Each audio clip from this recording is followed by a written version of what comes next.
So on the 16th of August, Artnet.com published an article about an employee from the British Museum in London who stole numerous valuable objects from the museum.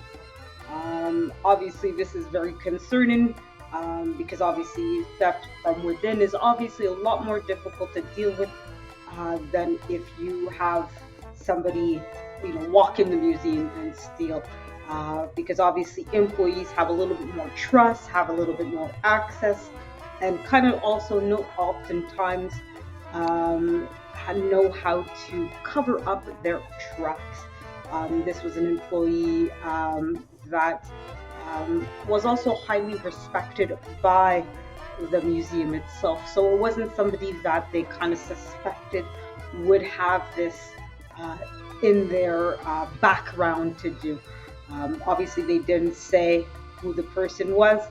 They did obviously involve the police and make sure to investigate the incident uh, thoroughly. Now, of course, when an employee steals from a museum, oftentimes it's to resell the item at a great value to them. Obviously, they're not paying for the item, so even if they sell the item for 100,000 or 10,000 or whatever it is, they end up making a profit because obviously, like I said, they don't make anything. Um, Obviously, the article doesn't go into great detail as to how long this person has gone into it. This is a new case. It obviously will take time for a certain amount of information to come out. If I do find more details, I will let you guys know. But obviously, this is a very concerning issue in any museum because obviously museums want to be able to display their items and not have them stolen. But obviously, a lot of people will argue, well, the British Museum stole their items, so it's only fair to, do a tit for tat to steal back. And it has happened where museum goers, people who go into the museum, will go out and flat out steal the item. The Mona Lisa, for example, was famously stolen on a couple of different occasions, including, I believe, in 1911, 1912, and was missing for 2 years until it was finally returned. So it's not the first time that a museum has something happen to it.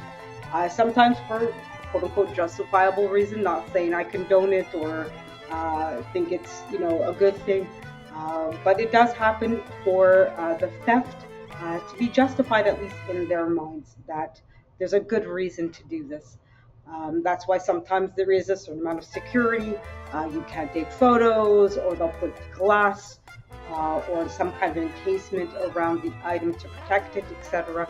With the Mona Lisa, for example, you can't get within a certain amount of feet from it. I think it's like 5 feet, 10 feet, something like that. I can't remember the exact details.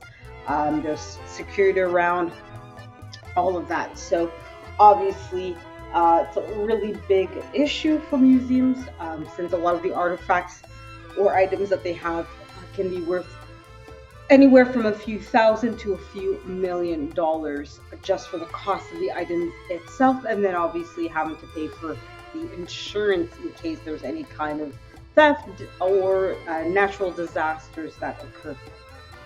So hopefully the items will get returned to the museum, and the person, the perpetrator, gets the appropriate punishment in the court of law. Obviously, I believe that this should be, in the court, due process and everything. That's part of why also they didn't release the name, so that the person gets a fair chance at a fair trial, as it should be in any country. So hopefully you guys like this review. Leave a comment, a like. If you're not subscribed, give me a subscription. Okay, guys, have a good one.